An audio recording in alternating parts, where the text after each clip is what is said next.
JDU के RJD में विलय पर नीतीश ने किया बड़ा खुलासा। जेडीयू के मर्जर पर गंभीरता से किया विचार। जेडीयू को समाप्त करने के लिए तैयार हो गए थे नीतीश कुमार, लेकिन एक नेता ने बीच में नीतीश के प्लान को लगा दिया पलीता। आरजेडी में जेडीयू के विलय के लिए तैयार हो गए थे नीतीश।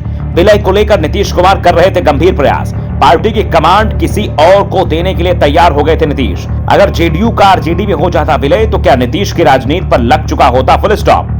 जेडीयू के आरजेडी में विलय का क्या था नीतीश का प्लान, जिस पर अब दे रहे हैं वो सफाई। दरअसल जेडीयू विधानमंडल दल के नेता उपेंद्र कुशवाहा ने पिछले दिनों कहा था कि जेडीयू के आरजेडी में विलय खबरों में कोई सच्चाई नहीं है, ऐसा कोई विचार पार्टी के अंदर नहीं चल रहा है। लेकिन जो खबरें चल रही है अगर वो सच है और जेडीयू का आरजेडी में विलय होता है तो यह कदम जेडीयू के लिए आत्मघाती होगा। जेडीयू के दूसरे नेताओं के भी इस तरीके बयान सामने आने लगे हैं। इस बीच नीतीश कुमार ने जब तेजस्वी यादव को आगे बढ़ाने की बातें कहना शुरू किया तो जेडीयू में भी हलचल मच गई, क्योंकि जो खबरें चल रही हैं उनमें सच्चाई है।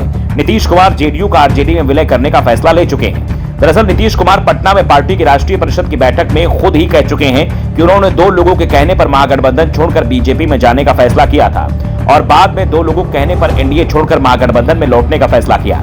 यानी नीतीश 2 लोगों की बातों में आ सकते हैं। पार्टी के दूसरे नेताओं को बाद में पता चलता है कि नीतीश क्या फैसला ले चुके हैं। जेडीयू को वोट नीतीश के चेहरे पर ही मिलता है, जिस कारण नीतीश के फैसले का कोई विरोध नहीं कर पाता। लेकिन इस बार जब जेडीयू के आरजेडी में विलय खबरें आना शुरू हुई तो जेडीयू के अंदर से ही विरोध शुरू हो गया, जिसके बाद अब नीतीश कुमार को इस पूरे मामले में खुद ही सफाई देना पड़ रहा है। नीतीश कुमार ने कहा कि साल 2014 से 15 में हम लोगों ने प्रयास किया था, लेकिन यह प्रयास सफल नहीं रहा था। नीतीश कुमार ने कहा कि 2014 के लोकसभा चुनाव के बाद सिर्फ आरजेडी जेडीयू के विलय का प्रयास ही नहीं किया गया था, बल्कि उत्तर प्रदेश के समाजवादी पार्टी और कर्नाटक के जनता दल सेकुलर के साथ भी विलय की कोशिश की थी। नीतीश जिस कोशिश की बात कर रहे हैं उसमें लालू और नीतीश के बीच सहमति बन गई थी। एचडी देवगौड़ा भी तैयार हो गए थे। मुलायम सिंह यादव ने शुरुआत में इस मामले में गंभीरता के संकेत दिए थे, क्योंकि जो नया समाजवादी दल बनता था उसका नेतृत्व मुलायम सिंह को ही सौंपा जा रहा था। लेकिन फिर अचानक से मुलायम ने यू टर्न ले लिया और सपा के मर्जर से इंकार कर दिया। बाद में एचडी देवगौड़ा भी पीछे हट गए तो आरजेडी और जेडीयू के विलय की कोशिश में भी खटास पड़ गई। अब नीतीश ने इस बात को याद करते हुए कहा कि अब ये सब पुराना हो गया है, अब हम इस तरह की कोई कोशिश नहीं कर रहे हैं। अगर कहीं से कोई खबर आ रही है कि जेडीयू और आरजेडी का मर्जर हो रहा है तो ये सब हवाई बातें हैं। जेडीयू बड़ी पार्टी है, उसका अपना बड़ा आधार है, अपनी अलग पहचान है और जेडीयू अपनी पहचान को बनाए रखेगा। मर्जर का भी कोई प्रस्ताव है ही नहीं।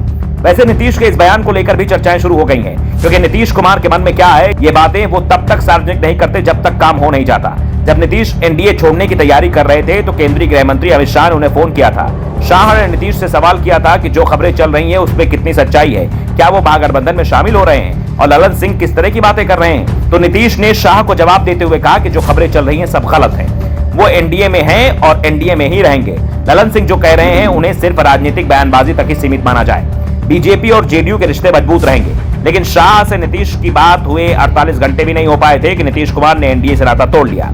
ऐसे में सवाल बना हुआ है कि जेडीयू में आखिर क्या चल रहा है। Bureau report, the such India.